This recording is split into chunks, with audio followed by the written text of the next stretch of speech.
이 39살 된 여성이 자신이 암에 걸렸다는 사실을 알고 취한 조치입니다. 첫 번째 이 취한 조치가 남친과와 이별을 선언했다고 합니다. 더 이상 이 구차한 모습도 보이고 싶지 않고 혹시라도 남친에게 자신이 짐이 될까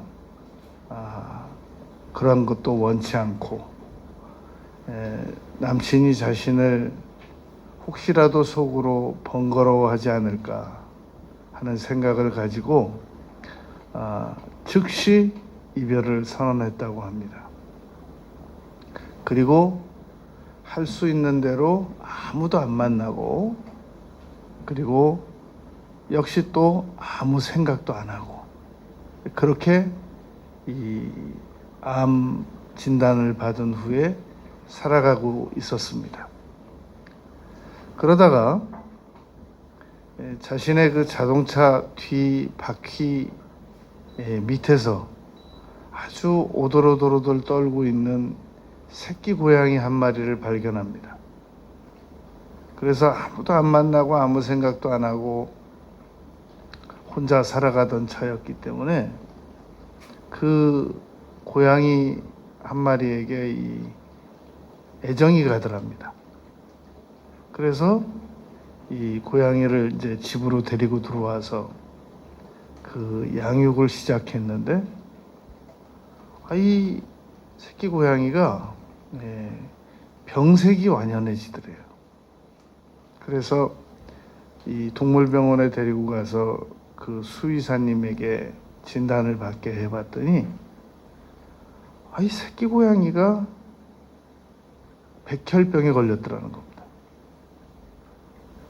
그래서 자신이 이제 그 새끼 고양이가 백혈병에 걸렸다는 사실을 아는 즉시 어떻게 새끼 고양이를 대하고 있는지 자기가 자기 자신에 대하여 예의주시를 해봤더랍니다.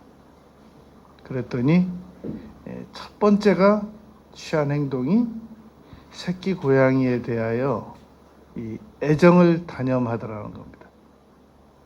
더 이상 새끼 고양이에게 정을 주지 않고 자기가 이제 2년 있으면 죽어야 되니까 이 새끼 고양이가 더 이상 새끼 고양이와 애정을 주고받지 않아야 되겠다. 끊어야 되겠다. 그런 그 자신의 감정 변화를 잃게 되었다는 겁니다. 그리고 별다른 노력도 안 하고 최소한의 그 줄 것만 주고 먹이만 주고 그렇게 지내게 되었다는 겁니다.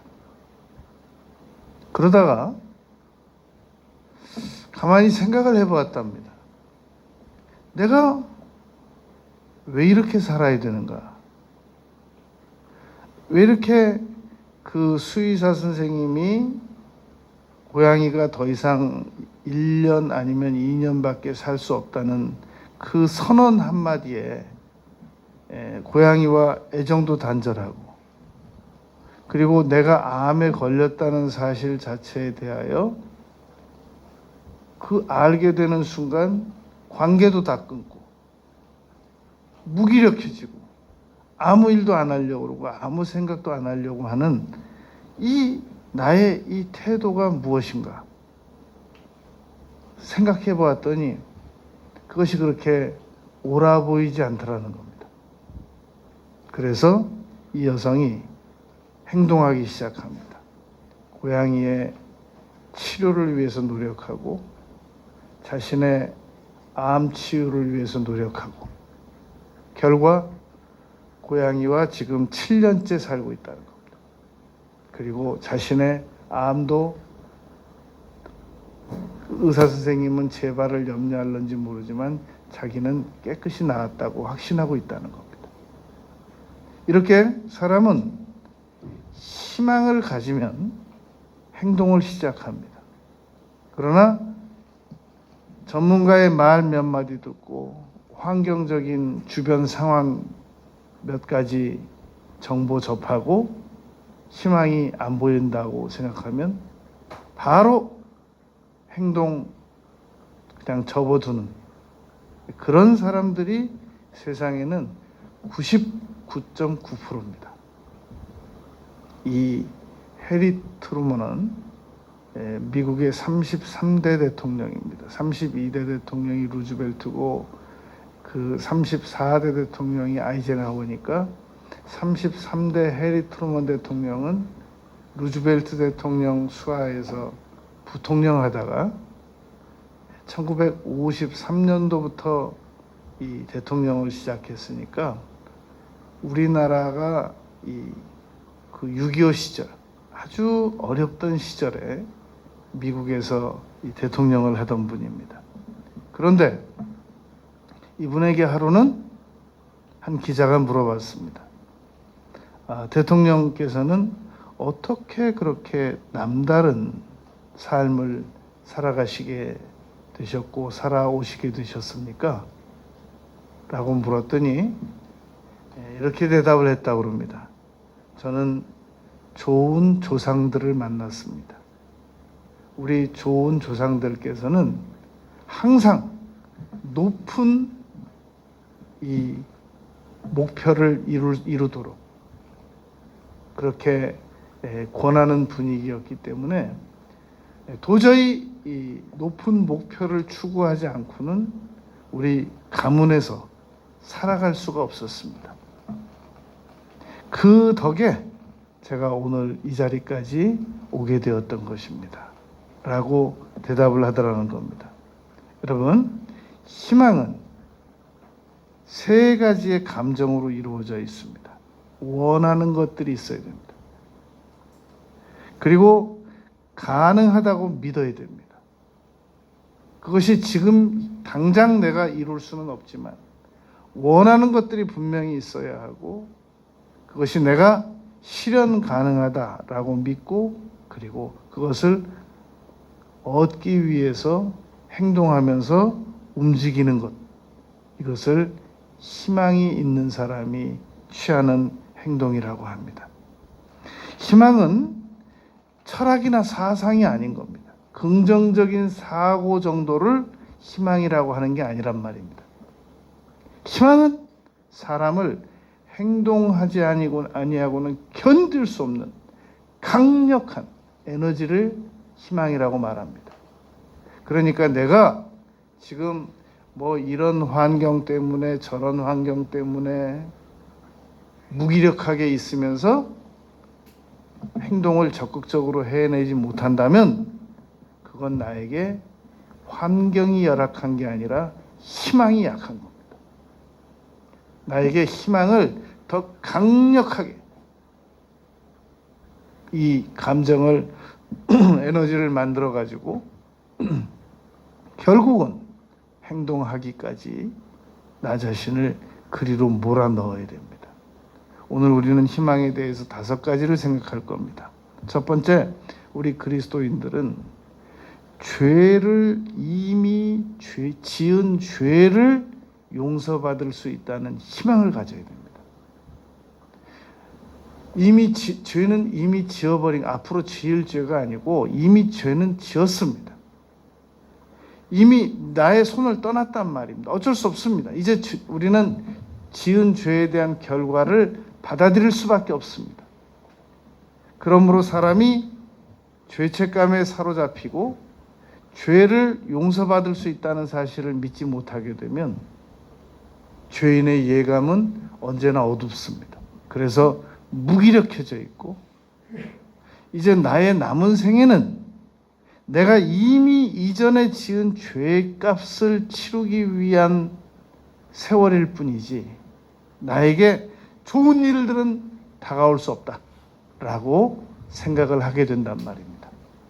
그러므로 죄를 용서받을 수 있다고 믿어도 별 손해가 없고 용서받을 수 없다고 믿어도 별 손해가 없는 게 아니라 내가 한번 지은 죄를 용서받을 수 있다고 믿어야 여러분 희망이 생기는 겁니다.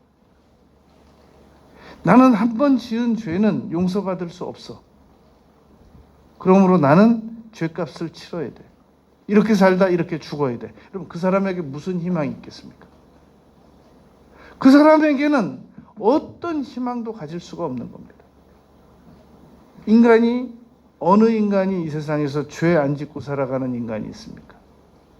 단지 큰 죄 아니면 작은 죄, 드러난 죄 아니면 아직 안 드러난 죄, 그 차이밖에 없는 겁니다. 모든 인간은 죄를 짓고 살아갑니다. 그런데 그 죄를 용서받을 수 있다, 나는 용서받았다 라고 믿고 살아가는 사람과 내 죄는 절대 용서 못 받는다 라고 믿고 살아가는 사람과 어떤 차이가 있겠냔 말입니다. 죄를 용서받을 수 있다고 믿는 사람은 희망을 가집니다. 그러나 나는 내 죄는 용서 못 받는다. 누가 내 죄를 용서해 준다 그래도 나는 우선 내가 나를 용서 못하고 나의 죄를 누가 용서해 줄 수 있다는 사실도 나는 믿을 수 없다. 이 사람은 여러분 희망 못 가집니다. 그러므로 희망적 사고를 가지기 위해서는 나는 반드시 지은 죄를 용서받을 수 있다라고 믿어야 됩니다. 그러면 죄를 용서받는 것이 성경에서 가능한가? 여러분, 지구에서는 거리를 재는 단위가 미리, 센티, 그리고 메타, 킬로메타 이렇게 줍니다. 만약에 지구에서 건물 높이를 재거나 지구에서 서울, 부산 거리를 재면서 빛의 속도로 볼 때 이렇게 광속도로 거리를 재면 이 사람이 우주 밖에서 왔나 지구 밖에서 왔나 그럴 거란 말입니다. 이 지구에서는 거리를 재는 단위가 있는 겁니다. 정해진 표준 단위, 상식적인 표준 단위가 있는 거란 말입니다. 그런데 지구 밖에 있는 지구에서 태양과의 거리, 지구와 화성과의 거리, 이런 거리를 몇 메타, 몇 킬로 정도 될 겁니다라고 말을 하면 그건 정말 상식적이지 못하단 말입니다. 우리가 길거리에서 걸어 다니는 법칙을 물속에 들어가서 똑같이 적용시키려고 하면 안 됩니다. 우리가 세상에서 이 지구 안에서 재는 그런 거리 재는 방법을 가지고 지구 밖을 재려고 해서는 안 된단 말입니다. 마찬가지로 죄를 용서받는 방법을 성경에서 말하는 방법을 가지고 죄를 용서를 받아야지, 이 세상에서 지은 죄를 용서받는 방법을 가지고 성경에서 용서받는 방법을 동일시하면 안 된단 말입니다. 민형사상에 책임지는 방법에 대한 그런 죄 용서받는 방법을 똑같이 적용시켜가지고 예수님께서 삼위일체 되신 하나님께서 성령님께서 나에게 그런 형벌을 가하실 것이다 라고 믿는 사람은 여러분 죄 용서 못 받습니다. 성경에서는 우리가 죄 용서받는 방법으로 예수님께서 십자가 위에서 우리의 과거의 죄, 현재 지은 죄, 미래 죄에 대해서 심판받으셨다고 말씀하고 있단 말입니다. 이사야서 53장에서 그가 찔림은 우리의 허물을 인하며 그가 상함은 우리의 죄악을 인합니다. 우리가 허물은 모르고 지은 죄고 알고 고의로 지은 죄를 죄악이라고 합니다. 그런데 예수님께서 그 죄를 용서하시기 위해서 십자가에서 대가를 치르셨단 말입니다. 그 죄는 입술로 고백하고 마음으로 잘못했다고 빌면 그 죄는 용서받게 됩니다. 로마서 5장 1절, 2절, 3절을 읽어 내려가다 보면은 그러므로 라는 말씀으로 로마서 5장 1절이 시작됩니다. 그리고 화평을 누리라, 하나님과 화평을 누리라는 단어가 기록되어 있습니다. 여러분, 일본도 우리에게 잘못했고 독일도 많은 주변 국가, 특별히 유대인들에게 잘못을 저질렀습니다. 그런데 무슨 차이가 있냐면 저 일본 사람들은 더 이상 자신들의 잘못을 추궁하지 마라. 우리는 계약적으로도 우리 잘못한 것을 다 끝냈고 보상도 충분히 했고 그러므로 더 이상 위안부 문제 등 우리에게 잘못을 추궁하지 말라라고 아주 단호하고 강경하게 우리에게 주장하고 있습니다. 결과로 일본과 우리와 어떤 관계가 이루어지고 있습니까? 화평의 관계가 이루어지고 있습니까? 목회자들은 여러분, 적어도 그리스도인들도 마찬가지지만 그리스도인들보다 더 용서를 잘해야 되는 목회자들도 아직까지 제가 일본 용서했다는 목회자를 만나본 적이 없어요. 아직까지. 왜 일본을 우리는 그렇게 용서를 못하고 화평한 관계가 유지가 안 되냔 말입니다. 그거는 독일이 취한 태도를 보면 알 수 있습니다. 독일이 자신들이 저지른 잘못에 대하여 수상이 대표로 무릎을 꿇고 사죄를 했단 말입니다. 그 태도 하나 보고 전 세계 사람들은 독일과 화평한 관계를 맺기로 결심했습니다.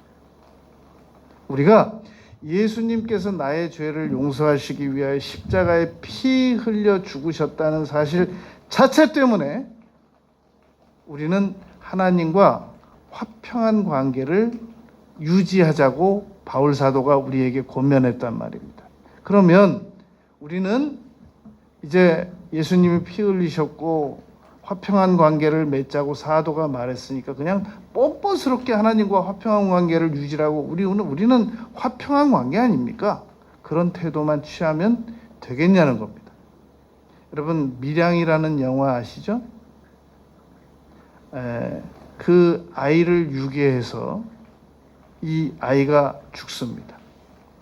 아이의 엄마가 자기가 주변의 권면을 받아서 예수님을 믿고 이제 생각을 달리 가집니다.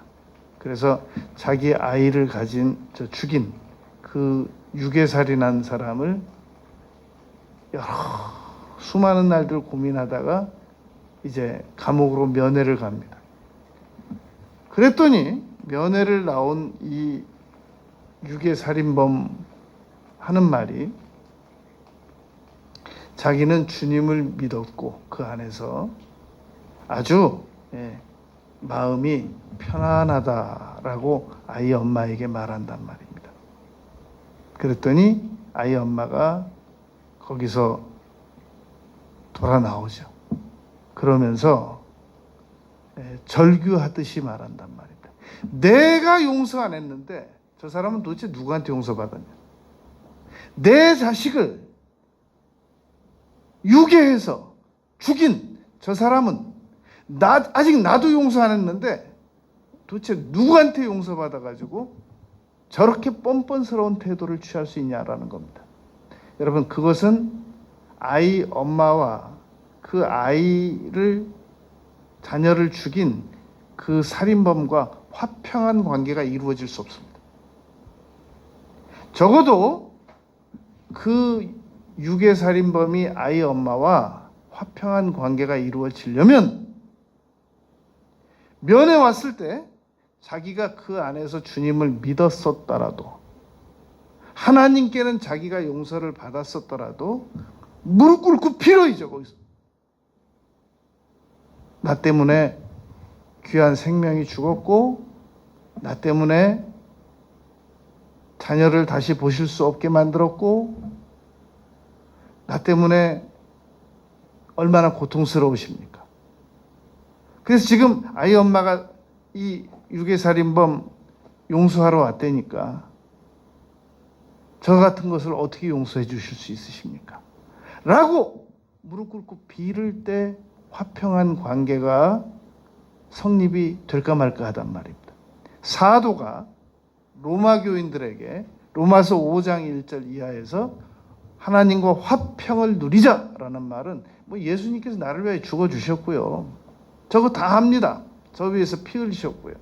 그리스도께서 우리를 위해 저주를 받은 바 되사 율법의 저주에서 우리를 속량하셨으니 이는 기록된 바 나무에 달린 자마다 저주 아래 있는 자라 하였습니다. 할렐루야 아멘. 나는 용서받았습니다. 저는 뭐 떳떳합니다.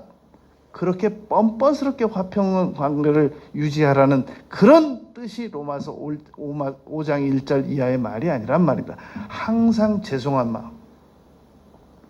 예수님께서 나를 위하여 십자가에 죽어주셨으므로 내가 죄를 용서받기는 받았는데 항상 죄송한 마음. 그런 마음을 가지고 화평한 관계를 유지하라는 말이 화평을 이루라는 사도의 명령이고 가르침이란 말입니다. 반면 그렇게 죄송한 마음을 가지고 용서받았다고 믿어야 되는 반면 내 죄는 용서 못 받아요. 절대 내 발은 못 씻기십니다. 제 죄는 제가 압니다. 제 발은 씻기시려고 생각도 하지 말아주시기 바랍니다. 저는 저 자신도 용서 안 하기로 결심했습니다. 저는 제가 지은 죄를 여러분 세상에서 절대 못 속이는 대상이 두 대상이 있는데요. 한 대상이 하나님이고 또 한 대상이 자기 자신입니다. 저는 제가 저를 잘 압니다. 저는요, 저 절대 용서 못 합니다. 여러분, 이 사람은 굉장히 양심적인 사람입니다. 그러나 하나님과 화평한 관계는 이루어지지 않습니다. 왜냐하면 예수님께서 자기를 위하여 십자가에 죽으셨고 용서하셨다는 사실을 본인이 인정하지 않기 때문에 하나님과 화평한 관계가 이루어질 수 없습니다. 뻔뻔스러워도 이루어지지 않지만 화평한 관계는 자기가 자기 자신을 용서하지 못해도 화평한 관계는 이루어질 수가 없습니다. 화평한 관계가 이루어지지 못하는 것으로 끝나는 게 아니라 희망을 못 가진단 말입니다. 그러므로 우리가 희망적 사고를 가지기 위해서는 어쩔 수 없이 내가 내 죄를 용서받을 수 있다고 믿어야 됩니다. 그 죄를 용서받는 방법은 마음으로 믿고 입으로 잘못을 시인만 하면 용서받을 수 있습니다. 죄 용서받는 방법은 요한 1서 1장 7절 9절 요한 1서 2장 1절 2절 네 구절로 네 가지만 생각을 정리하면 우리는 용서받을 수 있습니다. 첫째, 자기네 잘못을 빌기 위해서 예수님 앞에 나오는 겁니다. 우리의 대언자 앞으로 나오는 겁니다. 둘째, 자신의 잘못을 요한일서 1장 9절 자백하는 겁니다. 셋째, 요한일서 1장 7절 예수님의 피로 씻는 겁니다. 넷째, 믿는 겁니다. 언제든지 내 마음속에 죄책감이 사라지지 않으면 다른 방법은 없습니다. 요한일서 1장 7절 9절 요한일서 1장 2장 1절 2절 그 네 구절에서 네 가지를 반복해서 고백하고 믿고 씻고 고백하고 믿고 씻고 아직 안 믿어지는 건 다른 방법이 있어서 그러는 게 아니라 아직도 안 믿어져서 그러는 거니까 믿고 씻고 믿고 씻고 계속 고백하고 씻고 그래야 된단 말입니다. 그래서 죄를 용서받을 수 있다는 희망을 가져야 됩니다. 내 죄는 용서받을 수 있다. 물론 다른 사람에게 세상 살면서 민사적으로 잘못했다거나 형사적으로 잘못했다는 거 그건 보상해 줘야 됩니다. 민사적으로 잘못한 거 돈 다 떼먹고 형사적으로 잘못한 거 보상 안 해주고 그러면서 할렐루야만 하고 있고 아멘만 하고 있으면 마음속에 죄책감이 안 사라진단 말입니다. 그래서 극동방송국 이사장이신 김장한 목사님께서 15살에 이 평택에서 미군들을 만나가지고 그 심부름 해주다가 그 미군 도움 받아가지고 미국 가서 거의 미국에 가서 그 신학교를 들어갔단 말입니다. 밥 존스 신학교에 들어가서 신학 공부하고 거기서 사모님 만나가지고 결혼해가지고 다시 수원으로 와서 교회 개척해가지고 목회했단 말입니다. 그때 어디를 찾아갔느냐면 옛날에 미국 가기 전에 소년 때 남의 집 참외 따먹은 거, 참외 서리한 집에 가서 찾아가가지고 내가 옛날에 미국 가기 전에 소년일 때 여기서 참외 따먹은 거 있다고 그거 갚아주러 왔다고 그렇게 갚았더라는 겁니다. 물론 돈으로 해결될 수 없는 모든 민감한 도덕적인 것까지 우리가 다 쫓아다닐 수는 없습니다. 그러나 기본적인 민사적인 거, 기본적인 형사적인 거 이런 것들은 우리가 값을 치러서 보상해 주지만 사람이 하루에 5만 가지 이상 생각한다는데 그거 생각으로 지은 모든 죄를 여러분 어떻게 다 용서받아요? 어떻게 그걸 민형사상으로 계산해요? 예수님께 피 흘려주심으로. 옛날 구약시대 같으면 짐승을 내가 전가시켜가지고 짐승을 죽여서 피를 뿌려서 용서받았는데 지금은 그런 시기가 아니란 말입니다. 그런 단위로 계산하는 시대가 아니란 말입니다. 그러므로 지금은 예수님이 제물이 되는 겁니다. 그래서 언제든지 우리가 죄를 고백할 때는 예수님의 제물이 준비되어 있으셨으므로 항상 예수님의 이름으로 고백하고 모든 은밀한 죄들을 다 고백하고 예수님의 피로 씻고 용서받았음을 믿어야 됩니다. 근데 이걸 안 믿어요. 못 믿겠다는 거예요. 그 말은 죄를 용서받지 않는 걸로 끝나는 게 아니라 희망도 안 가지겠다는 겁니다.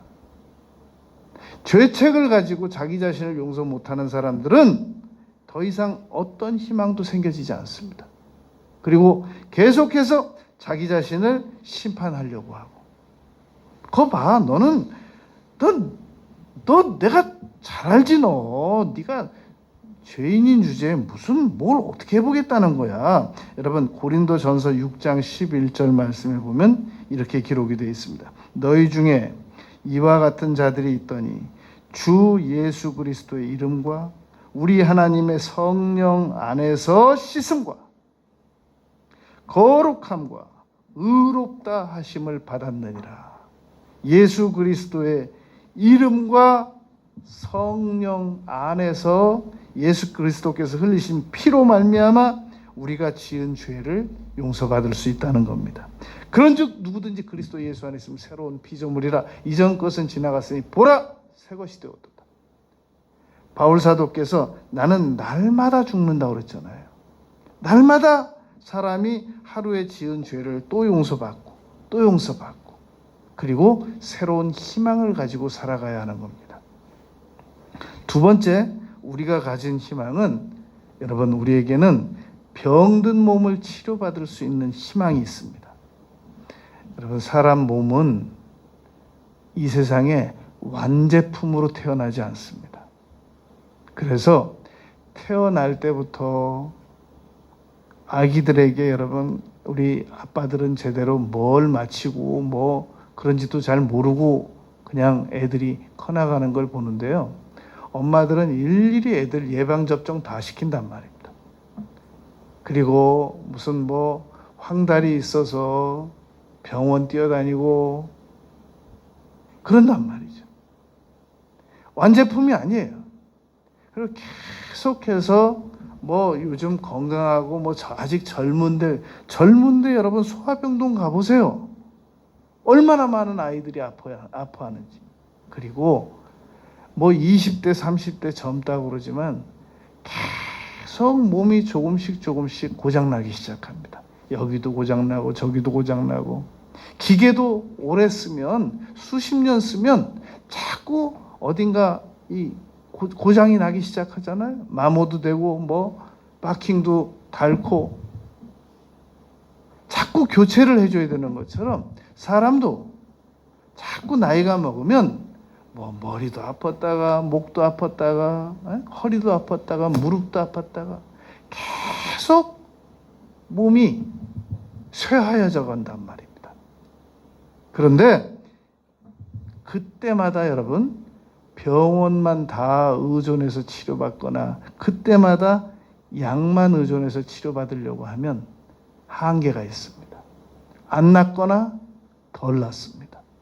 그런데 기도와 같이, 믿음과 기도를 같이 섞어가지고 약도 먹고, 믿음과 기도와 같이 섞어가지고 수술도 받고, 믿음과 기도를 같이 섞어가지고 기도하면 놀라운 치료 효과가 일어납니다.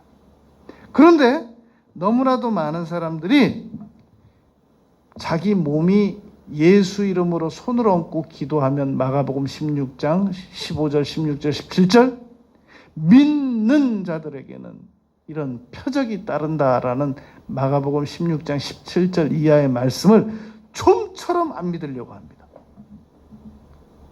마태복음 8장에 보면은 한 나병 환자가 예수님에게 나와서 그렇게 말합니다. 원하오니 주께서 저를 깨끗하게 하실 것이면 제가 낫겠습니다. 예수님이 말씀하셨습니다. 원하노니 치료받으라. 치료받았단 말입니다. 얼마든지 여러분 손을 얹고 기도하면 오늘도 치료받을 수 있습니다. 그런데 너무나도 많은 경우 병원에 가야 될까요? 기도해야 될까요? 두 개 다 해야 됩니다. 병원도 가야 되고 기도도 해야 됩니다. 아주 믿음이 보통 강해가지고 난 도대체 병원 갈 시간도 없습니다. 난 이거 믿음으로 날 겁니다. 그런 분들은 그냥 하세요. 그러나 하나님께서 지금은 옛날 구약 시대 때 제사장들이라는 제도가 있었습니다. 우리가 이제 구약 시대 때 제사장의 제도를 잘 이해할 필요가 있는데요. 구약 시대 때 제사장의 제도는 치료의 기능이 있었던 게 아닙니다. 예수님은 왕이고 제사장이고 선지자의 기능, 삼중직을 가지고 있었습니다. 근데 제사장의 기능은 예수님께서 치료해 주시고 명하셨단 말입니다. 가서 제사장에게 보이고 나았는지 나았지 않았는지 진단을 받으라 라고 말했단 말입니다. 그러니까 제사장의 기능은 이 병이 나병이다, 피부병이다, 나았다, 완치, 그런 걸 판결해 주는 그런 기능을 가진 분이란 말입니다. 그러면 그런 구약 시대 때의 기능과 달리 마가복음 분명히 16장 17절 이하에서 아프면 손을 얹고 기도하라고 기록되어 있단 말입니다. 야고보서 5장 17절 이하에서 너희 중에 병든 자는 기도할지니 라고 말했단 말입니다. 그러니까 병들었을 때 많은 질병이 여러분 기도로 나을 수 있습니다. 저는 이거 기도만으로 치유받은 사례를 많이 가지고 있기 때문에 저는 이걸 과학보다 더 정확하게 믿습니다. 그런데도 불구하고 새로운 또 아픈 곳이 생기면 항상 갈등이 생깁니다. 이것도 나을까? 그러나 다시 그때마다 성경 말씀을 다시 생각하면서 마태복음 8장 17절, 베드로전서 2장 24절, 이사야서 53장, 그가 채찍에 맞음으로 나음을 입었다라는 근거의 말씀을 가지고 마가복음 16장 17절, 손을 얹은 즉 나음을 입으리라는 말씀을 믿고 기도하면 틀림없이 낫습니다. 여러분, 지금 우리 몸이 병들었는데 그거 치료받을 수 있는 희망도 못 가지면서 무슨 희망을 가지겠다는 거예요. 성경에 약속된 희망도 못 가지면서 무슨 희망을 가지고 무슨 대단한 일을 이루어내겠다라고 생각을 하느냐 말입니다. 기본적으로 아니 지금 걷지도 못하는 사람이 무슨 마라톤 대회를 나가겠다는 거예요. 그러니까 벌써 저 사람 희망 가지고 살아가면 되겠다.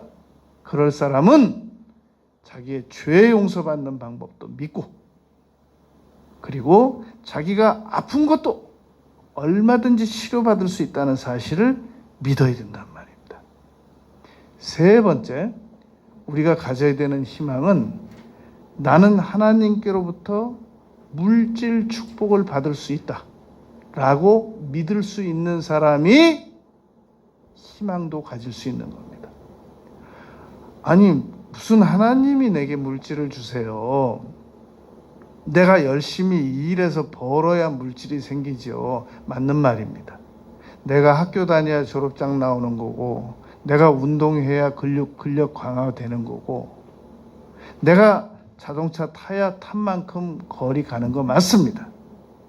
대가를 치러야 되는 거 맞단 말입니다. 그러나 플러스 알파가 있는 겁니다. 신명기 6장 이하에 보면 네가 짓지 않은 집, 네가 파지 않은 우물, 네가 가꾸지 않은 과수원 하나님께서 주시겠다는 겁니다. 이 세상은 우리가 벌어서 대가를 치를 수 있는 게 있고 벌어가지고는 도저히 치를 수 없는 대가의 것들로 이 세상은 중복 유지되고 있습니다.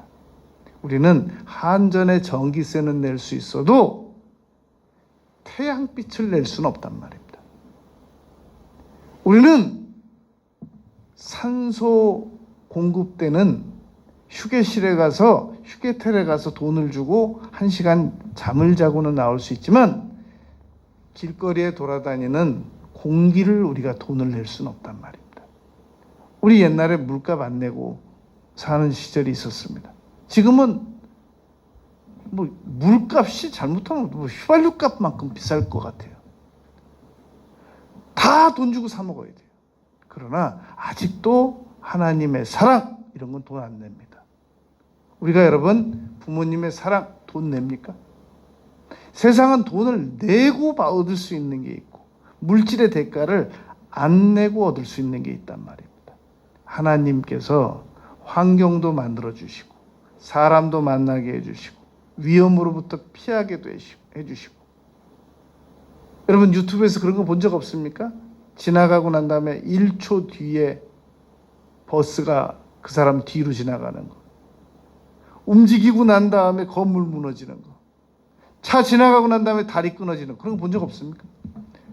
그런 모든 일들이 하나님께서 우리를 지원해 주셔야 물질 축복도 얻을 수 있는 거지 그런 지원이 없이 우리가 물질 축복 얻을 수 없단 말입니다. 그런데 전 정직합니다. 전 제가 벌어서 투자한 만큼만 얻는다고 생각하지 저는 그 이상도 이하도 바라지도 않습니다. 굉장히 정직한 생각인데 그 사람은 하나님께로부터 주시는 물질 축복을 믿지 못하는 사람입니다. 그 사람이 여러분 무슨 희망을 가지겠어요? 하나님께로부터 받는 물질 축복을 가질 수 있고 믿을 수 있는 사람이 자기가 새로운 희망을 가질 때 하나님께서 그 희망을 도와주실 수 있다고 믿을 수도 있는 사람이라는 겁니다. 고린도후서 8장 9절입니다. 우리 주 예수 그리스도의 은혜를 너희가 알거니와